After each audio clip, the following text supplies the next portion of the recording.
Sabihin ko. Subscribe mo muna ako. YouTube. Tapos panoorin mo muna yung ano ko rin. Alam mo pala, pagbalik yung Misyala dito sa Kuwait, ano na ako, sabog na ako. Hindi libre na ako. Ang ano ba? Ako pinapraktisan ko yan.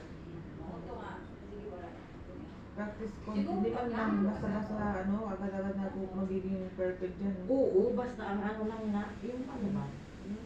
Okay na. Dito na lang ito, maliit na video kasi yun mahaba. Tapusin mo muna yan, di ba? Happy New Year. Hello guys! Good morning, good morning! Ayan naglalaan na nagpapagawa yung kliyente natin ng highlights kasi uuwi na siya ng Pinas! Mabuti pa siya kasi uuwi na siya ng Pinas. Magbabakasyon siya, di ba? Pero tayo, laban lang muna. Hindi pa tayo nakakapagbakasyon. Laban muna tayo para sa mga anak natin, di ba? Just, dyan muna. Uupo muna tayo kasi pinapamaluto muna natin yung highlights niya. Papa-highlights lang muna siya. Kasi mamaya na ang flight niya pa Pinas. Diba? Ganun talaga ang buhay. Kailangan laban-laban lang. Basa pa yung hair natin. Pero sige lang. Ayan. Ayan si ma'am. Ayan si ma'am. Ayan si ma'am. Nagpapagawa ng buhok. Coffee na lang daw. Coffee na lang, dear. Tapos mayroon naman isa. Ayan. Sige ma'am, welcome to our vlog daw. Sana all si ma'am nagwe-welcome to our vlog. Ayan. Kahit Sabado, hala, kumbati. Hello ma'am. Mag-hi ka naman sa vlog ko. Hi po. Sa mga gusto mong paggawa ng buhok nila, visit na kayo dito sa Stylistic Salon. Diba? Kasi flight na niya mamaya. Sana all. Sana all. Flight na mamaya. Hindi naman puro kuskus na lang ng kumeta. Kaya umuwi ako maganda din. Naman! Exactly. Kumbaga nga, umalis tayo sa Pinas na kulot yung buhok natin, wala ayos. Kasi alam natin, pagdating natin dito, hindi tayo nagmamaganda, no? Yes. Kasi nagtatrabaho tayo. Maganda yung oras. Oo. Pag uwi naman natin, pagkatapos ng kontrata natin, ano gagawin, ma'am? Magpapaganda, syempre. Naman! Diba? Tayo. Para pagdating doon sa Pinas, Puyo silang lahat.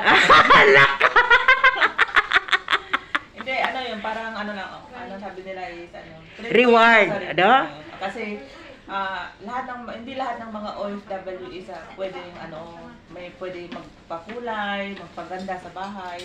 Diba? Kasi yung ibang amo talaga is bawal, hindi lahat may day off, so, sagasagana natin yung mga may day off eh. Yes. Kaya, sa lahat ng mga OFW na katulad ko, nagtatrabaho sa bahay, laban lang. Para sa Naman, diba? Laban lang.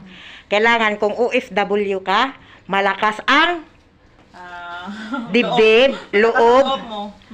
Kasi, Kung mahina yung yung loob mo, hindi ka talaga makakasurvive. naman. Saka kung may problema kayo sa family nyo, huwag nyo palagi isipin kasi yan yung magkakapagbigay sa inyo ng Stress.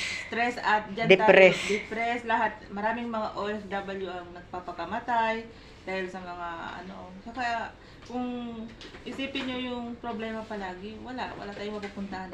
Pupunta tayo sa ibang bansa para magtrabaho, hindi para patayin yung sarili natin. Naman. Thank you, ma'am. Sa pamilya natin.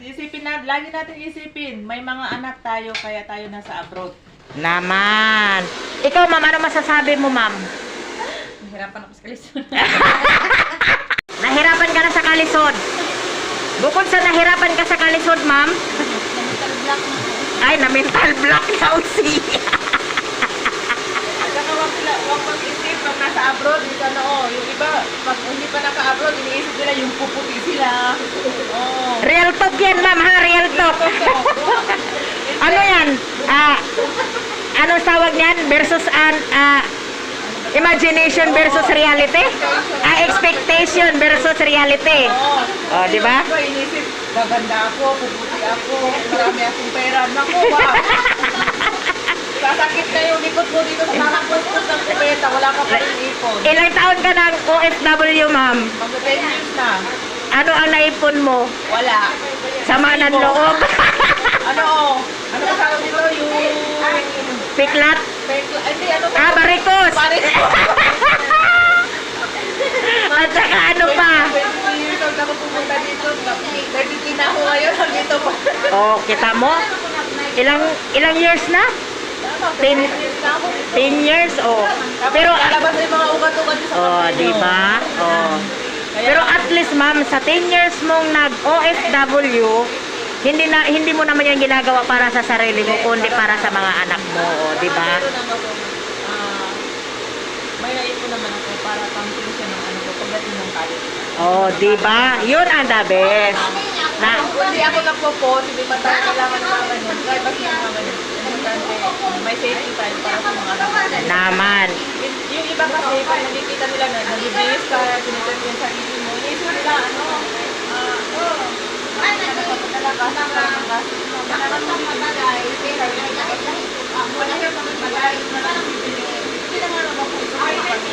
nasa partner, pero yung sarili mo kasi dito sa abroad, wala kang kakampi, hindi yung sarili mo lang. Naman. Kaya, Sakto. Thank you, ma'am. Have a safe flight. Sa mga gusto mong pagkulay, visit na kayo sa sarili. Ako regular customer ako. Naman, thank you so much.